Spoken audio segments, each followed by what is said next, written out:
همراهان عزیز ویزا سلام. امروز اومدیم تا در رابطه با کلیت ویزای شنگن با شما صحبت کنیم. در ابتدا ویزای شنگن ویزاییه که در واقع یک کلیدیه برای ورود شما به 29 کشور اروپایی که آزادانه بدون دریافت ویزای جداگانه میتونید به 29 کشور سفر بکنید و از جاذبه‌هاش لذت ببرید. در سال 85 در بین کشورهای اروپایی توافق صورت گرفت که متقاضی میتونست از این شرایط به نام ویزای شنگن استفاده بکنه و تو بین بقیه کشورهای اروپایی که مرز مشترک دارن آزادانه سفر بکنه. حوزه شنگن متشکل از 27 کشورهای اروپایی. بعضی از کشورهای اروپایی از اونجایی هم که جزء اتحادیه شنگن نیستن با جزئی از حوزه شنگن به حساب میان، مثل ایسلند و سوئیس. حالا لیست کامل تمام کشورهای حوزه شنگن رو بریم با هم دیگه ببینیم. انواع ویزای شنگن. هر سفر داستانی منحصر به فرد دارد و ویزای شنگن نیز در قالب‌های مختلفی ارائه می‌شود تا با نیازهای گوناگون شما سازگار باشد. ویزای شنگن توریستی رایج‌ترین نوع ویزای شنگن که برای سفرهای تفریحی و گردشگری صادر می‌شود. ویزای شنگن تجاری برای شرکت در جلسات کاری، کنفرانس‌ها و نمایشگاه‌های تجاری این نوع ویزا صادر می‌شود. ویزای شنگن بازدید از خانواده و دوستان برای دیدار با اعضای خانواده و دوستانی که در منطقه شنگن زندگی می‌کنند و دقیقاً مشابه ویزای توریستی میباشد.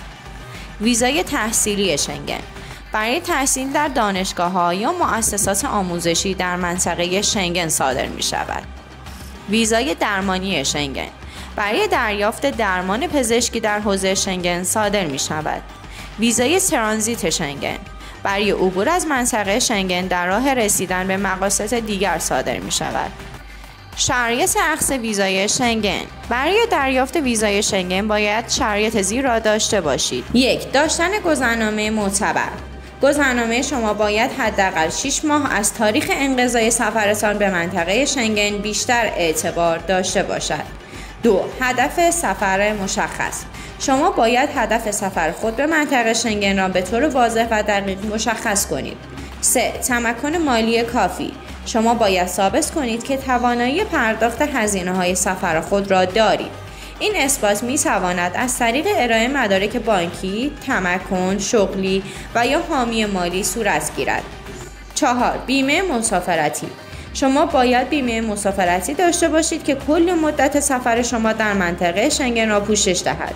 این بیمه نامه باید حداقل 30,000 یورو سقف تعهد داشته باشد و مواردی مانند هزینه‌های پزشکی، بستری شدن در بیمارستان و بازگشت جسد را شامل شود. 5. محل اقامت. شما باید محل اقامت خود در منطقه شنگن را رزرو کرده باشید و مدارک آن را ارائه دهید. این مدارک می تواند شامل رزرو هتل، بلیط هواپیما یا دعوتنامه از طرف دوستان یا خویشاوندان باشد. 6. بلیط رفت و برگشت. شما باید بلیط رفت و برگشت خود را به سفارت ارائه دهید. این نشان دهنده تمایل شما برای ترک منطقه شنگن در موعد قرارداد است. 7. عدم سوء پیشینه. شما نباید سابقه کیفری داشته باشید برای بعضی از ویزاها. مراحل اخذ ویزای شنگن. 1. تعیین نوع ویزا. ابتدا باید نوع ویزای مورد نظر خود را انتخاب کنید. 2. جمع‌آوری مدارک. مدارک مورد نیاز برای اخذ ویزای شنگن را جمع‌آوری کنید.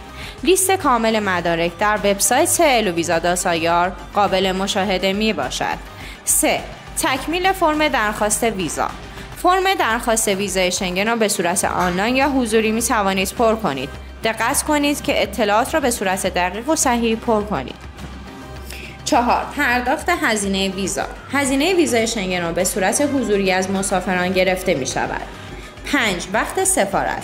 وقت ملاقات با سفارت یا دفاتر زیر نظر سفارت ها را باید از قبل رزرو کنید.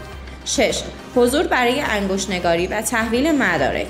در تاریخ و زمان مشخص شده به سفارت‌ها یا دفاتر انگشت‌نگاری مراجعه کرده و کارهای ویزای شنگن خود را انجام می‌دهید. 7. استفاده از خدمات آژانس هواپیمایی.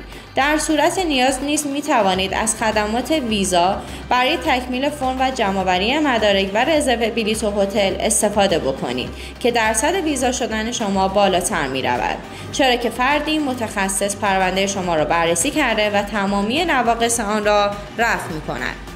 8. بروزرسانی اطلاعات. قوانین و مقررات مربوط به ویزای شنگن ممکن است به مرور زمان تغییر کند. قبل از اقدام برای اخذ ویزا حتما از آخرین قوانین و مقررات مطلع شوید.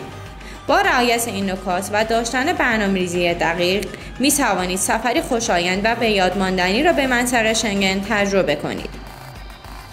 مدارک مورد نیاز اخذ ویزای شنگن توریستی: 1. فرم درخواست ویزای تکمیل شده به همراه تاریخ و امضا.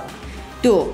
دو قطعه عکس رنگی و جدید کمتر از 6 ماه با زمینه روشن در اندازه 3.5 در 4.5 سانتی متر به طوری که چهره 70 تا 80% عکس را شامل باشد. 3. گذرنامه معتبر حداقل 6 ماه از تاریخ روادید درخواستی و دارای حداقل 2 صفحه سفید به همراه کپی صفحه شناسایی امضا شده.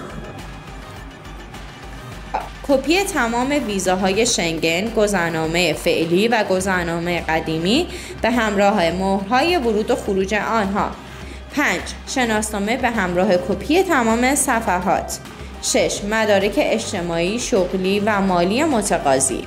کشورهای عضو اتحادیه شنگن عبارتند از سوئیس، سوئد، اسپانیا، اسلوونی، اتریش، بلژیک، کرواسی، جمهوری چک، آلمان، دانمارک، استونی، فنلاند، فرانسه، یونان، لهستان، ایسلند، ایتالیا، لتونی، لیختنشتاین، لیتوانی، لوکزامبورگ، مالت، هلند، نروژ، مجارستان، پرتغال، اسلواکی، بلغارستان و رومانی.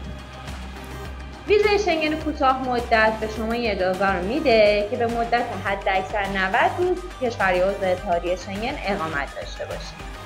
علاوه بر این ویزای 1 ماه هم میتونه براتون صادر بشه که بین 10 تا 14 روز میتونید تو این کشور اقامت داشته باشید. چه مناطق حوزه شنگن که معمولا برای ایرانی‌ها برای اولین بار ورودشون که بهش ویزای سینگل میگن به این صورت صادر میشه.